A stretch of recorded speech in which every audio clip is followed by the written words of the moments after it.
750 ml ഒരു ബോട്ടിൽ മേടിച്ചിട്ട് സ്വാഭാവികമായിട്ടും അത് അതേപടി കുടിക്കുകയല്ലോ ചെയ്യുന്നത്.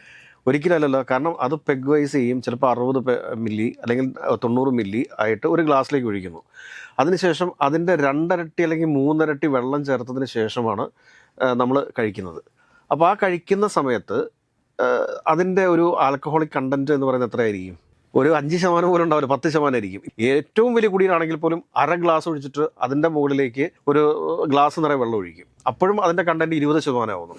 ബക്കാഡി കമ്പനിക്ക് കൊടുത്തിരിക്കുന്നത് റെഡി ടു ഡ്രിങ്ക് എന്ന രീതിയിലുള്ള മദ്യം ഉൽപ്പാദിപ്പിക്കാൻ വേണ്ടിയിട്ടാണ്. അത് ഒരു തരത്തിലും ഈ സർക്കാരിനെ ന്യായീകരിക്കാൻ സാധിക്കില്ല. പല രീതിയിൽ പല ഭാഷയിലൊക്കെ മുഖ്യമന്ത്രി വി ഡി സതീശൻ ഒരു പക്ഷേ നിയമസഭയ്ക്കകത്ത് ചില ന്യായീകരണങ്ങൾ നിരത്തിയേക്കാം.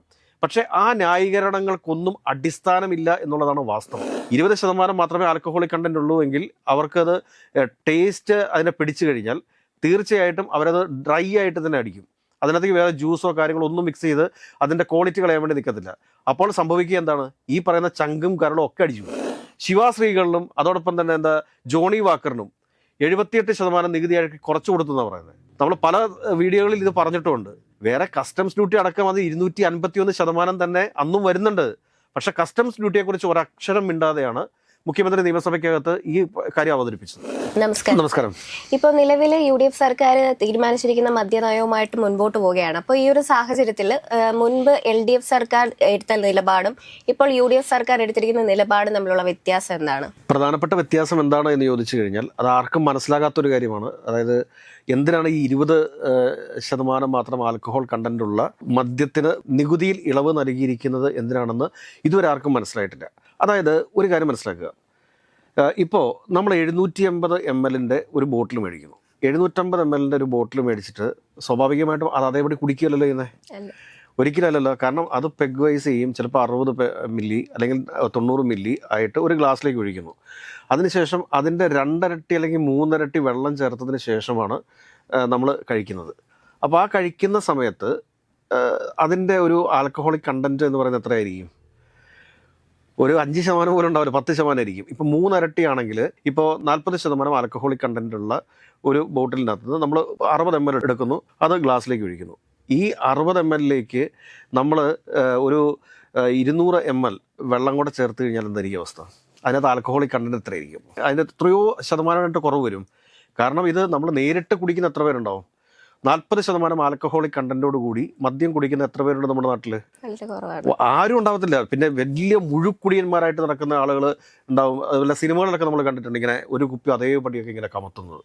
അതല്ലാണ്ട് പ്രായോഗിക ജീവിതത്തിൽ വെള്ളമടി മാത്രം ശീലമാക്കി നടക്കുന്ന ആളുകളെ മാറ്റി നിർത്തി കഴിഞ്ഞാൽ ബാക്കി എല്ലാവരും കഴിക്കുന്നത് എങ്ങനെയാണ് എന്ന് ചോദിച്ചു കഴിഞ്ഞാൽ ഏറ്റവും വലിയ കുടിയനാണെങ്കിൽ പോലും അര ഗ്ലാസ് ഒഴിച്ചിട്ട് അതിൻ്റെ മുകളിലേക്ക് ഒരു ഗ്ലാസ് നിറയെ വെള്ളം ഒഴിക്കും. അപ്പോഴും അതിൻ്റെ കണ്ടന്റ് 20% ആവുന്നുള്ളൂ. അപ്പോൾ ഇങ്ങനെയുള്ള ഒരു കുടിയ പറയുകയാണ്, ഞാൻ കുടിക്കുന്നതും 20% ആൽക്കഹോളിക് കണ്ടന്റ് മാത്രമുള്ള മദ്യമാണ് ഞാൻ കഴിക്കുന്നത് എന്ന് പറയുന്നൊരവസ്ഥ ഉണ്ടെന്ന് വരിക. അപ്പോൾ അവനും കൊടുക്കേണ്ട നികുതി ഇളവ്, തീർച്ചയായിട്ടും അവനും കൊടുക്കേണ്ട നികുതി ഇളവ്. ഇപ്പോൾ ഈ ബക്കാഡി കമ്പനിക്ക് കിട്ടിയിരിക്കുന്ന പെർമിഷൻ എന്താണ്? ബക്കാഡി കമ്പനിക്ക് കിട്ടിയിരിക്കുന്ന പെർമിഷൻ എന്താണെന്ന് ചോദിച്ചു കഴിഞ്ഞാൽ ഈ 20% കണ്ടന്റായിട്ട് അവർ കുറയ്ക്കും. 20% മാത്രം ആൽക്കഹോളിക് കണ്ടന്റ് ഉള്ള മദ്യം അവർ ഉൽപ്പാദിപ്പിക്കുന്ന സമയത്ത് അതിന് നികുതി ഇളവ് ലഭിക്കണമെന്നുള്ളതാണ്. ബക്കാഡി കമ്പനി എന്താണ് ലക്ഷ്യം വെക്കുന്നത്?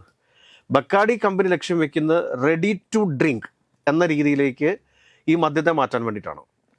റെഡി ടു ഡ്രിങ്ക്, അത് സാധാരണ നമ്മുടെ മലയാളികളുടെ ഒരു മദ്യ സംസ്കാരം എന്താണ് എന്ന് ചോദിച്ചു കഴിഞ്ഞാൽ അത് ഇങ്ങനെ തന്നെയാണ്. ഞാൻ പറഞ്ഞ രീതിയിൽ തന്നെയാണ് അവർ കുടിക്കുക. ഒരു 60 ml അല്ലെങ്കിൽ 90 ml അതിൻ്റെ 2-3 ഇരട്ടി വെള്ളം കൂടി ചേർക്കുമ്പോഴത്തേക്ക് നമ്മൾ അകത്തേക്ക് കുടിക്കുന്ന ആ ഒരു മദ്യത്തിൻ്റെ ഉള്ള ആൽക്കഹോളിക് കണ്ടന്റ് വളരെ കുറഞ്ഞായിരിക്കും. കഴിഞ്ഞ ദിവസം പാവം BRM ഷഫീറൊക്കെ ചാനലിരുന്ന് പറയുന്നത് കേട്ട്. കാരണം എന്താ വെച്ച് കഴിഞ്ഞാൽ ഈ ഏതായാലും ഇവന്മാരൊക്കെ കുടിക്കും. അപ്പോൾ കുടിക്കുമ്പോഴത്തേക്കും നല്ലത് കുടിക്കട്ടെ എന്ന് കരുതിയിട്ടാണ്. മദ്യത്തിൽ നല്ലതും ചീത്തയും എന്നൊന്നും ഇല്ല. മദ്യത്തിൽ ആക്കപ്പാടെയുള്ളത് എന്താണെന്ന് വെച്ച് കഴിഞ്ഞാൽ അതിൻ്റെ ഒരു ക്വാണ്ടിറ്റി, ആ ക്വാണ്ടിറ്റി എത്രത്തോളം ഉപയോഗിക്കുന്നു. ഇപ്പോൾ സ്വാഭാവികമായിട്ടൊരു 3 പെഗ്ഗൊക്കെ സാധാരണ കഴിച്ചു പോകുന്ന ആളുകളാണെങ്കിൽ അവരെ സംബന്ധിച്ചിട്ട് അവർക്ക് വലിയ രീതിയിലുള്ള ആരോഗ്യ പ്രശ്നങ്ങൾ ഉണ്ടാകും എന്ന് ഞാൻ കരുതുന്നില്ല. ചിലർ 2 പെഗ്ഗ് കഴിക്കുന്നവരുണ്ട്, അതും വലിയ ആരോഗ്യ പ്രശ്നങ്ങൾ ഉണ്ടാക്കും എനിക്ക് തോന്നുന്നില്ല. അതേസമയം അര ബോട്ടിലും 1 ബോട്ടിലുമൊക്കെ ഒറ്റയടിക്ക് കഴിക്കുന്ന ആളുകളെ സംബന്ധിച്ചിട്ട് അവരുടെ ലിവറൊക്കെ എപ്പോൾ അടിച്ചു പോയി എന്നുള്ളത് നോക്കിയാൽ മതി. ഇപ്പം നമ്മളിവിടെ പറഞ്ഞു വരുന്നത് എങ്ങനെയാണെന്ന് ചോദിച്ചു കഴിഞ്ഞാൽ ബക്കാഡി കമ്പനിക്ക് കൊടുത്തിരിക്കുന്നത് റെഡി ടു ഡ്രിങ്ക് എന്ന രീതിയിലുള്ള മദ്യം ഉൽപ്പാദിപ്പിക്കാൻ വേണ്ടിയിട്ടാണ്. അത് ഒരു തരത്തിലും ഈ സർക്കാരിനെ ന്യായീകരിക്കാൻ സാധിക്കില്ല. പല രീതിയിൽ പല ഭാഷയിലൊക്കെ മുഖ്യമന്ത്രി വി ഡി സതീശൻ ഒരുപക്ഷെ നിയമസഭയ്ക്കകത്ത് ചില ന്യായീകരണങ്ങൾ നിരത്തിയേക്കാം. പക്ഷേ ആ ന്യായീകരണങ്ങൾക്കൊന്നും അടിസ്ഥാനമില്ല എന്നുള്ളതാണ് വാസ്തവം. ഒരു കാര്യം ഒന്ന് പരിശോധിച്ച് നോക്കുക. കഴിഞ്ഞ LDF സർക്കാരിൻ്റെ കാലഘട്ടത്തിൽ അവർ എടുത്തിരുന്ന മദ്യനയം എന്താണ്? ആ മദ്യനയം എന്താണ് എന്ന് ചോദിച്ചു കഴിഞ്ഞാൽ വീടുകളിൽ വൈൻ ഉൽപ്പാദിപ്പിക്കുക, അതായത് വീര്യം കുറഞ്ഞ മദ്യം ഉൽപ്പാദിപ്പിക്കുക, അതായത് ഹോട്ടി വൈൻ എന്ന് പറയും. ഈ ഹോട്ടി വൈൻ എന്ന് പറഞ്ഞാൽ എന്താണ്? ഇപ്പം നമ്മുടെ വീടിൻ്റെയൊക്കെ മുറ്റത്തുള്ള ചാമ്പയിൽ നിന്ന് വേണമെങ്കിൽ നമുക്ക് വൈൻ നിർമ്മിക്കാൻ വേണ്ടി സാധിക്കും. അതോടൊപ്പം തന്നെ മാമ്പഴം ഒക്കെ ഉപയോഗിക്കാൻ പറ്റും. അതോടൊപ്പം തന്നെ ഒരുപാട് വസ്തുക്കളുണ്ട്. ഇപ്പം ഈ പറഞ്ഞ കശുമാങ്ങയിൽ നിന്ന് മദ്യം ഉൽപ്പാദിപ്പിക്കാൻ വേണ്ടി സാധിക്കും. മദ്യം മീൻസ് വൈൻ ഉൽപ്പാദിപ്പിക്കാൻ വേണ്ടി സാധിക്കും. അപ്പോൾ ഇങ്ങനെയുള്ള ഒരു മദ്യ ഉൽപ്പാദനത്തെ അല്ലെങ്കിൽ വൈൻ ഉൽപ്പാദനത്തെ പ്രൊമോട്ട് ചെയ്യുക എന്ന ലക്ഷ്യത്തോടു കൂടിയിട്ടാണ് ഇടതുപക്ഷ ജനാധിപത്യ മുന്നണി ഒരു മദ്യനയം ഉണ്ടായത്. അതിലൂടെ ഒരുപാട് ആളുകൾക്ക്, സാധാരണക്കാർക്ക് വരെ അതിൻ്റെ നേട്ടം ഉണ്ടാവും. എന്നാൽ ഇവിടെ അതാണോ സംഭവിച്ചിരിക്കുന്നത്? ഇവിടെ അതല്ല സംഭവിച്ചിരിക്കുന്നത്. നമ്മളുടെ ഒരു മദ്യ സംസ്കാരം കേരളത്തിൻ്റെ അതിന് ആ രീതിയിൽ തന്നെ കാണേണ്ട മദ്യ സംസ്കാരം എന്താണ്? കാരണം കേരളത്തിലെ ജനസംഖ്യയിൽ 24% വരുന്നത് ഈഴവ വിഭാഗത്തിൽപ്പെട്ട ആളുകളാണ്. അവരെ സംബന്ധിച്ചിട്ട് അവരുടെ ആദ്യകാലത്തും ഇപ്പോഴും അവർ ചെയ്യുന്ന പ്രധാനപ്പെട്ട ഒരു തൊഴിൽ എന്ന് പറയുന്നത് കള്ളിച്ചത്ത് എന്ന് പറയുന്നതാണ്. അപ്പോൾ കള്ള് നമ്മുടെ ഈ കേരളത്തിൻ്റെ ഒരു സ്വന്തമായിട്ടുള്ളൊരു പാനീയമല്ലേ? അതിനകത്ത് എത്രത്തോളം ആൽക്കഹോൾ കണ്ടന്റ് അടങ്ങിയിട്ടുണ്ട് എന്നുള്ളതിനെ കുറിച്ച് നമുക്കറിയുമോ? അതുകൂടാണ്ട് തന്നെ നമ്മുടെ ക്രിസ്ത്യൻ ഫാമിലികളിലൊക്കെ വൈൻ കുടിക്കുക അല്ലെങ്കിൽ മദ്യം കുടിക്കുക, അതായത് ജനിച്ചു വീഴുമ്പോൾ തന്നെ ഈ മദ്യം കണ്ടു വളരുന്ന ആളുകളാണ് മലയാളികൾ എന്ന കാര്യത്തിലൊന്നും സംശയം വേണ്ട, ഒരു തരത്തിലുള്ള സംശയവും വേണ്ട. അപ്പം മദ്യം കണ്ടു വളരുന്ന ആളുകളെ സംബന്ധിച്ചിട്ട് അവർ വലുതാകുമ്പോഴും മദ്യം കുടിക്കും. ചിലർ ഈ മദ്യത്തിന് അഡിക്റ്റ് ആയിട്ട് പോകുന്ന ഒരു നിലപാടുണ്ടാവും. അപ്പോൾ ഇവിടെ നമ്മൾ മനസ്സിലാക്കേണ്ടത് എന്താണ് എന്ന് ചോദിച്ചു കഴിഞ്ഞാൽ, ഇപ്പോൾ മുസ്ലിം ലീഗ് പോലും ഈ മദ്യനയത്തെ അനുകൂലിക്കുന്നു എന്ന് പറയുമ്പോഴത്തേക്ക് ഒന്ന് ആലോചിച്ച് നോക്കി. അതായത് ക്രിസ്ത്യൻ ബിഷപ്പുമാർ ഇപ്പോൾ എന്താ പറയുന്നത്? അവർക്കൊരു മിണ്ടാട്ടമില്ല, അവർ സൈലൻ്റ് ആണ്. ഇനിയിപ്പോൾ അവരെ കൺവിൻസ് ചെയ്യാൻ വേണ്ടി പോവുകയാണെന്നാണ് പറയുന്നത് മുഖ്യമന്ത്രി. അവരെ കൺവിൻസ് ചെയ്തിട്ട് എന്താണ് കാര്യം? അവരെ കൺവിൻസ് ചെയ്തിട്ട് യാതൊരു കാര്യമില്ല. കാരണം 20% ആൽക്കഹോളിക് കണ്ടന്റുള്ള മദ്യത്തിൽ നികുതി ഇളവ് ആർക്ക് നൽകിയിരിക്കുന്നു? ബക്കാഡി കമ്പനിക്ക് നൽകിയിരിക്കുന്നു. ബക്കാഡി കമ്പനി ഇനി ചെയ്യാൻ പോകുന്നത് എന്താണ്? അതായത് 750 ml ഒരു ബോട്ടിലേക്ക് 375 ml മദ്യം നിറയ്ക്കും. ബാക്കിയുള്ളതിനകത്തേക്ക് ഈ എസൻസ് ഉണ്ട്, നമ്മളുടെ ഈ പല ഫ്രൂട്ട്സിൻ്റെ എസൻസ് ഒക്കെ ഉണ്ട്. ഇപ്പം തന്നെ ഉണ്ട് ബക്കാഡി ബ്രീസർ എന്നും പറഞ്ഞുകൊണ്ടുണ്ട്. ഒരു 7 മുതൽ 13% വരെ കണ്ടാണ് അതിൻ്റെ അകത്ത് ഒരു ആൽക്കഹോളിക് കണ്ടന്റ് ഉള്ളത്. അപ്പോൾ ഇവർ ചെയ്യുന്ന റെഡി ടു ഡ്രിങ്ക്, ഒറ്റ കാര്യം മാത്രമേ ഉള്ളൂ, റെഡി ടു ഡ്രിങ്ക്. ഒരാൾക്ക് മദ്യശാലയിൽ ചെന്ന് കഴിഞ്ഞാൽ അവിടെ നിന്ന് കുപ്പി മേടിക്കുക, നേരെ വായിലേക്ക് കമത്തുക. അതാണ് നടക്കാൻ പോകുന്നത്.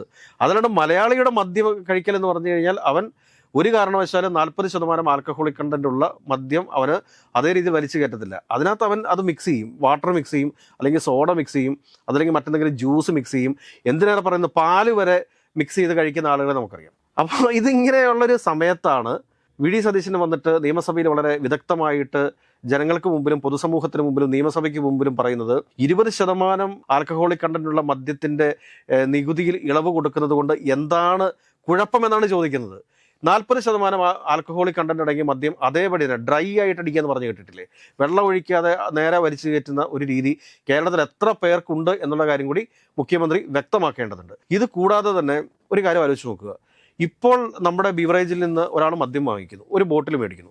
ഈ ഒരു ബോട്ടിൽ മേടിച്ചു കഴിഞ്ഞാൽ അവനത് ഒന്നെങ്കിൽ വീട്ടിൽ പോയിരുന്നിട്ടേ കഴിക്കാറുള്ളൂ, അല്ലെങ്കിൽ ഒരു സൗഹൃദ സദസ്സിലിരുന്ന് കഴിക്കാറുള്ളൂ. നമ്മുടെ റോഡുകളിൽ ഇരുന്ന് മദ്യപിക്കുന്ന എത്ര പേരെ കാണാൻ പറ്റും? ചുരുക്കം ചില ആളുകളുണ്ടാവും. ബിവറേജിൻ്റെ ഫ്രണ്ടിലോ സൈഡിലോ കടയിലൊക്കെ ഇരുന്ന്, അതും ഇപ്പോൾ പോലീസ് വന്നു കഴിഞ്ഞാൽ അപ്പം തന്നെ പൊക്കിക്കൊണ്ട് പോകും. അപ്പോൾ അങ്ങനെ മദ്യപിക്കുന്ന ആളുകളുടെ എണ്ണം കുറവല്ലേ കേരളത്തിൽ?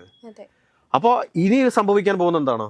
ഈ 20% പറയുന്ന ആൽക്കഹോളിക് കണ്ടന്റുള്ള മദ്യം അത് റെഡി ടു ഡ്രിങ്ക്, അത് 20%-ലാണ് ഉള്ളത്. അപ്പോൾ അത് നേരെ ഇവന്മാരെന്ത് കാണിക്കുന്നത് വെച്ച് കഴിഞ്ഞാൽ വാങ്ങിക്കും, അതേപടി അവർക്ക് കുടിച്ചുകൊണ്ട് പോകാൻ പറ്റും. വഴിയിൽ ഇരുന്ന് മദ്യപിച്ചാലേ പ്രശ്നമുള്ളൂ, നടന്നുകൊണ്ട് മദ്യപിച്ചാൽ പ്രശ്നമില്ല. അപ്പോൾ പോകുന്ന വഴിക്കൊക്കെ സിപ്പ് ചെയ്ത് പോകാൻ പറ്റുമല്ലോ. പെപ്സിയും കോളയൊക്കെ കുടിക്കുന്നവരെ തന്നെ കൊണ്ടു നടക്കാൻ പറ്റും. ഇനിയിപ്പോൾ അതിനകത്ത് എസൻസ് വരുമ്പോഴത്തേക്ക് പല കളറുകൾ വരും. ഈ കളറുകൾ വരുമ്പോഴത്തേക്ക് ഇത് ആർക്കെങ്കിലും തിരിച്ചറിയാൻ വേണ്ടി പറ്റുമോ? ഇത് മദ്യ ഉപഭോഗം വർദ്ധിപ്പിക്കാൻ വേണ്ടി പോവുകയാണ് കേരളത്തിൽ എന്നാണ് നമ്മൾ മനസ്സിലാക്കേണ്ടത്. റെഡി ടു ഡ്രിങ്ക് എന്ന രീതിയിലേക്ക് കേരളത്തെ മാറ്റിയെടുക്കാൻ വേണ്ടിയിട്ട് ഉതകുന്ന രീതിയിലുള്ളൊരു പദ്ധതിയാണിത്. കേരളത്തിൻ്റെതായിട്ടുള്ള തനതായിട്ടുള്ളൊരു മദ്യ സംസ്കാരമുണ്ട്. ഇനിയിപ്പോൾ 20% ആൽക്കഹോളിക് കണ്ടന്റുള്ള ഈ മദ്യത്തിലേക്ക് വീണ്ടും ന്യായീകരണം മുഖ്യമന്ത്രി പറഞ്ഞേക്കാം. ആ 20% ഉള്ളതും അവർ നേരെ കഴിക്കത്തില്ല, നേരെ കഴിക്കും. 20% മാത്രമേ ആൽക്കഹോളിക് കണ്ടന്റ് ഉള്ളൂ എങ്കിൽ അവർക്കത് ടേസ്റ്റ് അതിനെ പിടിച്ചു കഴിഞ്ഞാൽ തീർച്ചയായിട്ടും അവരത് ഡ്രൈ ആയിട്ട് തന്നെ അടിക്കും. അതിനകത്തേക്ക് വേറെ ജ്യൂസോ കാര്യങ്ങളോ ഒന്നും മിക്സ് ചെയ്ത് അതിൻ്റെ ക്വാളിറ്റി കളയാൻ വേണ്ടി നിൽക്കത്തില്ല. അപ്പോൾ സംഭവിക്കുക എന്താണ്, ഈ പറയുന്ന ചങ്കും കരളും ഒക്കെ അടിച്ചു പോകും.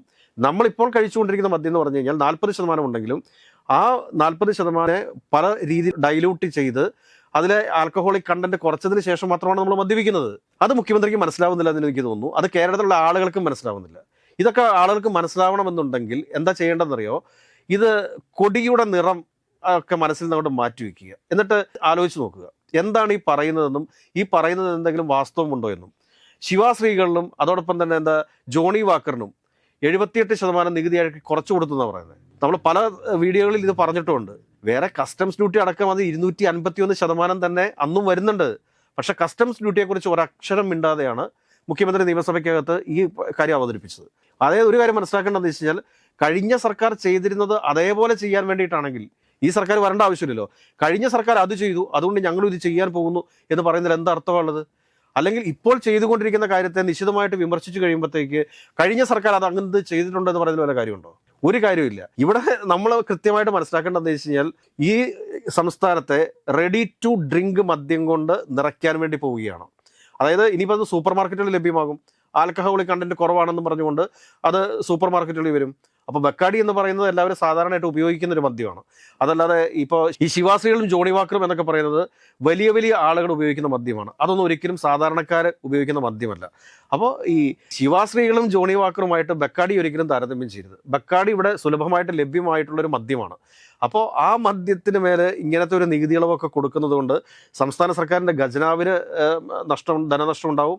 അതുകൂടാതെ തന്നെ കേരളത്തിലെ ജനങ്ങളുടെ ഹെൽത്ത് ഇഷ്യൂ അത് റെഡി ടു ഡ്രിങ്ക് എന്നുള്ള രീതിയിൽ ബോട്ടിലാക്കി ഇത് വിപണനം ചെയ്യുന്നതിലൂടെ സംസ്ഥാനത്തെ നമ്മുടെ സാധാരണക്കാരായിട്ടുള്ള മനുഷ്യരുടെ ആരോഗ്യത്തെ അത് ബാധിക്കും എന്നുള്ള കാര്യം കൃത്യമായിട്ട് ഓർമ്മ വെക്കേണ്ടതുണ്ട്. അതുകൂടാതെ തന്നെ മൂന്നാമത് ഈ ഹോട്ടി വൈൻ എന്ന് പറയുന്ന കോൺസെപ്റ്റ്, ആ കോൺസെപ്റ്റ് ഇവിടുത്തെ സാധാരണക്കാരായിട്ടുള്ള ആളുകൾക്ക് മദ്യം ഉൽപ്പാദിപ്പിക്കാൻ വേണ്ടിയിട്ടാണ്, അല്ലെങ്കിൽ വൈൻ ഉൽപ്പാദിപ്പിക്കാൻ വേണ്ടിയിട്ടാണ്. അത് മൾട്ടിനാഷണൽ കുത്തകകൾക്ക് വൈൻ ഉൽപ്പാദിപ്പിക്കാൻ വേണ്ടിയിട്ടല്ല. അതുവഴിയായിട്ട് ഇവിടുത്തെ കർഷകർക്ക് ഗുണമുണ്ടാകുമായിരുന്നു, ഇവിടുത്തെ കൃഷിക്കാർക്ക് ഗുണമുണ്ടാകുമായിരുന്നു. അത് മനസ്സിലാക്കാതെയാണ് ഇപ്പോൾ ഈ ഘോരം നിയമസഭയ്ക്കകത്ത് മുഖ്യമന്ത്രി പ്രസംഗിച്ചുകൊണ്ടിരിക്കുന്നത് എന്ന് പറയുമ്പോഴത്തേക്ക് ഈ പിണറായി വിജയൻ്റെ ഹോട്ടി വൈനും അതോടൊപ്പം തന്നെ വി ഡി സതീശൻ്റെ ബക്കാഡി വൈനുമായിട്ട് രാത്രിയും പകലും പോലുള്ള വ്യത്യാസമുണ്ടെന്ന് പൊതുസമൂഹം ഇനിയെങ്കിലും മനസ്സിലാക്കിയാൽ നല്ലത് എന്ന് മാത്രമേ പറയാനുള്ളൂ. ഒരു കാര്യം മാത്രം ആലോചിച്ച് നോക്കിയാൽ മതി. ആരെങ്കിലും 40% ആൽക്കഹോളിക് കണ്ടന്റുള്ള മദ്യം നേരിട്ട് കഴിക്കാറുണ്ടോ? ഒരിക്കലുമില്ല. അവർ കഴിക്കുന്ന എങ്ങനെയാണ്? അതിൻ്റെ അകത്തേക്ക് വെള്ളം ചേർത്ത് അതിൻ്റെ ആൽക്കഹോളിക് കണ്ടന്റ് ഒരു 10%-ലേക്കൊക്കെ ആക്കിയതിന് ശേഷം മാത്രമേ എല്ലാവരും കുടിക്കാറുള്ളൂ. അപ്പോൾ അതുപോലും മനസ്സിലാക്കാതെയാണ് ഇതിന് മദ്യപാനത്തെക്കുറിച്ചൊക്കെ കൃത്യമായിട്ട് ധാരണയുള്ള മുഖ്യമന്ത്രി ഇങ്ങനെ പറഞ്ഞുകൊണ്ടിരിക്കുന്നത് എന്ന് പറയുമ്പോഴത്തേക്ക് അത് ശരിയായിട്ടുള്ളൊരു രീതിയല്ല. തിരുത്താൻ തയ്യാറാവണം ബിഷപ്പുമാരും ജമാഅത്തെ ഇസ്ലാമിക്കാരും അതോടൊപ്പം തന്നെ മുസ്ലിം ലീഗിൻ്റെ നേതാക്കന്മാരും സമസ്തയുടെ നേതാക്കന്മാരുടെയൊക്കെ ഈ വിഷയത്തിലുള്ള നിലപാട് എന്താണ് എന്ന് ഇതുവരെ ആരും പറഞ്ഞിട്ടില്ല. ചെറിയ ചെറിയ പ്രതിഷേധങ്ങൾ അവിടെ ഇവിടെയും ഉണ്ടാകുന്നു എന്നതിനപ്പുറത്തേക്ക് ശക്തമായ രീതിയിൽ ഈ സർക്കാരിനോട് ഈ നയം തിരുത്തണം എന്നാവശ്യപ്പെടാനുള്ള ആർജവം മുസ്ലിം ലീഗും ജമാഅത്തെ ഇസ്ലാമിയും അതോടൊപ്പം തന്നെ കത്തോലിക്ക ബിഷപ്പുമാരും കാണിക്കണം എന്ന ഒരു അഭ്യർത്ഥന മാത്രമേ നമുക്ക് മുമ്പോട്ട് വയ്ക്കാനുള്ളൂ.